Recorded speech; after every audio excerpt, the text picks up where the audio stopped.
मकर राशि वाले मित्रों, आपके बारे में बात कर रहा हूं आज के वीडियो में।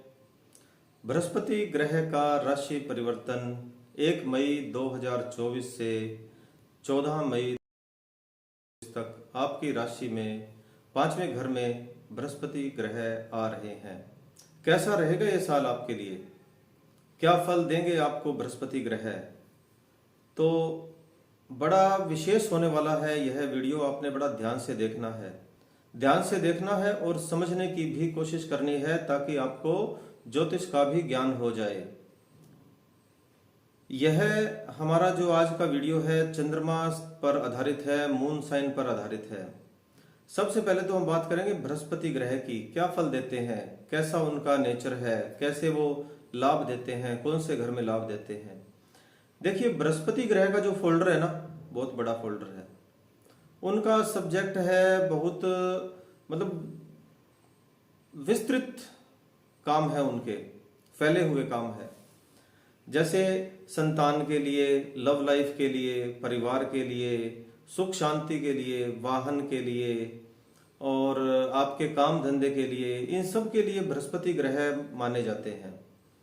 तो इस साल में 1 मई 2024 से 14 मई 2025 के बीच में आपके 5वें घर में आ रहे हैं बृहस्पति ग्रह।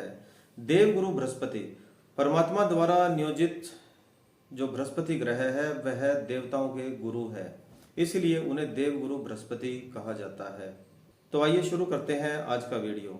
नमस्कार दोस्तों, मैं ज्योतिष आचार्य डॉक्टर नारायण, आपका मित्र, आप सभी मित्रों का हार्दिक अभिनंदन करता हूं आपके अपने YouTube channel Narayana astro world में।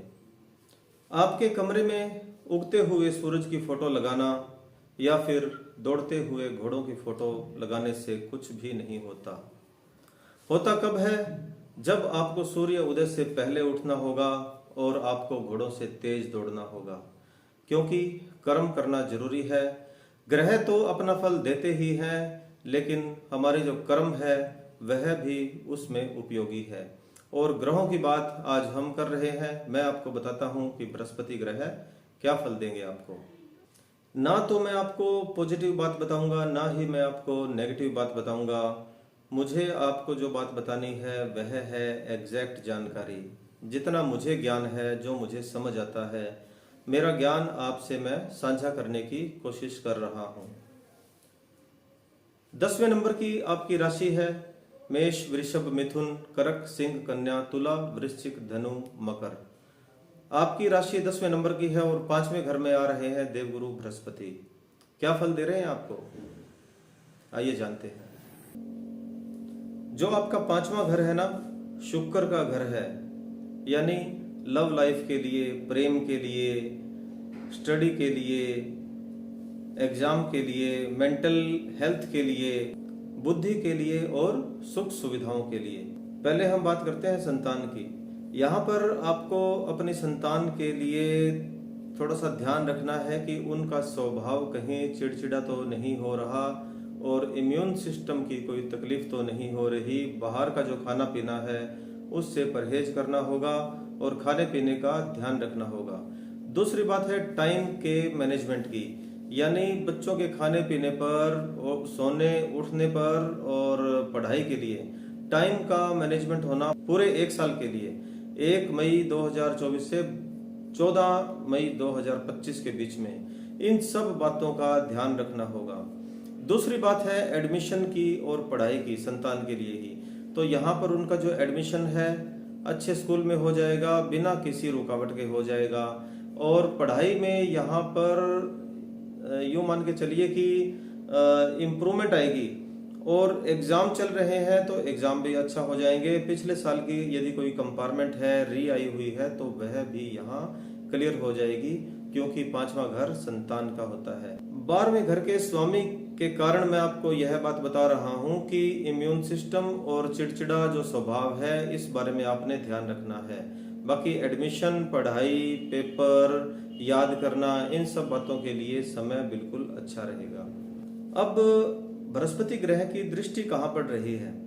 दृष्टि पड़ रही है 9th हाउस में, 11th हाउस में और 1st हाउस में, यानी 9वां घर, 11वां घर और पहला घर। 9वां घर किसका होता है? हर वीडियो में आपको बताता हूँ 9वां घर होता है भाग्य के लिए, यानी जो भाग्य से रिलेटेड बातें हैं, जिसमें हम मेहनत करें या ना करें तो भी हमारे भाग्य में क्या लिखा होता है वह हमें जो मिलता है वह 9वें घर के कारण मिलता है।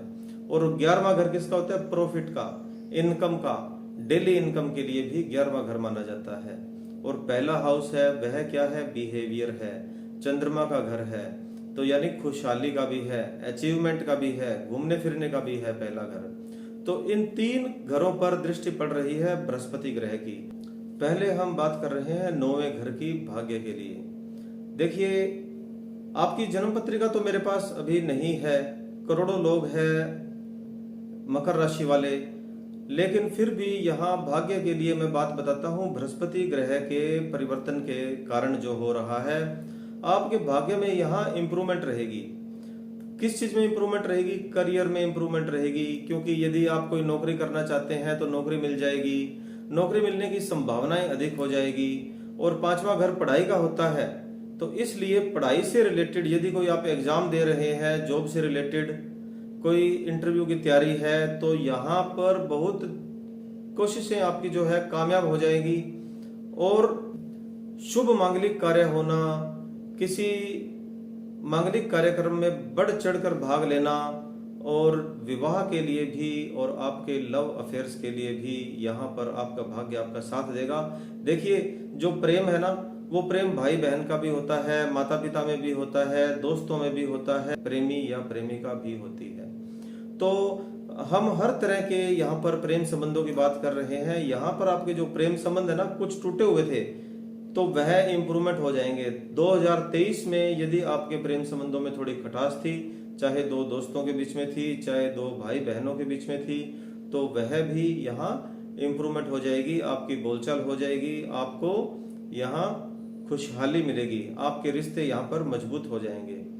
अगला जो घर है वह है 11th हाउस, यानी 11वां घर, इनकम के लिए, प्रॉफिट के लिए। तो बृहस्पति ग्रह की दृष्टि पड़ रही है 11th हाउस पर भी, और जहां बृहस्पति ग्रह की दृष्टि पड़ती है वह घर एक्टिव हो जाता है। जैसे आप बिजली के पंखे का बटन दबाते हैं ना, बटन तो आप दीवार पर दबाते हैं, लेकिन एक्टिव कहाँ हो जाता है? छत पर लगा हुआ पंखा। तो आपका 11वां घर कहाँ है और 5वां घर कहाँ है? लेकिन दृष्टि पड़ रही है तो एक्टिव हो रहा है 11वां घर। 11वां घर एक्टिव होने का मतलब है आपको यहाँ प्रॉफिट मिलेगा। यदि आपने कोई प्रॉपर्टी खरीदी हुई थी और आप उसको सेल करना चाह रहे हैं तो वह यहाँ आपको लाभ देकर जाएगी, और कुछ खरीद रहे हैं तो भी वह आगे के लिए शुभ फल देगी। आपको एक बात का यहाँ ध्यान रखना है कि जो खरीदते समय जब आप एडवांस पेमेंट देते हैं, साई देते हैं, तो बयाना देते हैं, तो आपको शुभ मुहूर्त का ध्यान रखना है। और एक आप उस दिन का जो राहु काल है वह जरूर छोड़ दें। बहुत सारे वीडियो में मैं राहु काल के बारे में स्पेशल बात करता हूं। तो आपने कोई शुभ काम करना है ना, राहु काल को आप छोड़ देना। उसमें भी यदि आप कोई शुभ समय देखना चाहो तो चौगड़िया भी देख सकते हैं। और अगला जो हमारा घर है वह 1st हाउस है, अचीवमेंट का, खुशहाली का। तो यहाँ पर आपको रिश्तों में खुशहाली, घूमने फिरने की खुशहाली, अचीवमेंट यानी कुछ प्राप्त होना, और चंद्रमा का जो संबंध है वह हमारे बिहेवियर से भी है। तो आपका जो बिहेवियर है, आपके आस पड़ोस में आप लोगों को पसंद आने लगेगा, आपको लाभ मिलेगा, आपके बिहेवियर से आपके अधिक दोस्त बनेंगे, आपके जो रिश्ते हैं वह यहाँ मजबूत हो जाएंगे। घूमने फिरने के लिए यदि आपकी कोई प्लानिंग है तो जरूर सक्सेस होगी। एक खास बात आपको और भी बता दूं, जिन मित्रों के विवाह में अड़चन चल रही थी तो 5वें घर पर बृहस्पति ग्रह का विराजमान होने से वह अड़चन अब समाप्त हो जाएगी। मकर राशि वालों के लिए 2024-25 में उनका रिश्ता या विवाह जरूर हो जाएगा। मोटा मोटी तौर पर आपको एक बात और भी बताऊं कि यहाँ पर आपका जो स्ट्रेस है, एंजाइटी है, डिप्रेशन है, वह बहुत हद तक कम हो जाएगा। स्ट्रेस क्यों होता है? स्ट्रेस होता है प्रेजेंट की बातों से, कि वर्कलोड अधिक हो गया, स्ट्रेस हो गया, कोई काम मन नहीं लग रहा, हमें काम ज्यादा मिल रहा है, भागा दौड़ ज्यादा है, तो स्ट्रेस हो गया। और पास्ट की यदि हम बातें देखते हैं तो हमें डिप्रेशन होता है। पिछली बातों को दिमाग में रखना, याद रखना, तो वह डिप्रेशन की तरफ मोड़ता है। और फ्यूचर के बारे में यदि अधिक सोचते हैं, टेंशन लेकर सोचते हैं, तो वहां टेंशन होती है, एंजाइटी होती है। इन तीनों में, स्ट्रेस में और एंजाइटी में और डिप्रेशन में, बृहस्पति ग्रह के राशि परिवर्तन के कारण आपको जरूर लाभ मिलेगा। कुछ उपायों पर बात करते हैं। अचूक उपाय: नहाने के जल में 1 चुटकी हल्दी पाउडर मिलाना है। कोशिश करें कि पूरा 1 साल ही मिलाएं, 1 मई से लेकर 14 मई 2025, और हल्दी का एक तिलक भी लगाएं। बृहस्पतिवार के व्रत करें और गाय को हर रोज 1 गुड़ की डली खिलाएं तो आपको निश्चित तौर पर लाभ होगा। मैंने बहुत अच्छे तरीके से कोशिश की है आपको समझाने की, मकर राशि के लिए आपको बताने की। मुझे उम्मीद है कि आपको यह मेरा वीडियो जरूर पसंद आया होगा। कैसी लगी आपको ये वीडियो, आपने कमेंट करके जरूर बताना है। आज के वीडियो में हम इतनी ही बात करेंगे। जय जय नमो नारायण जी, जय श्री राधे कृष्णा, जय जय नमो।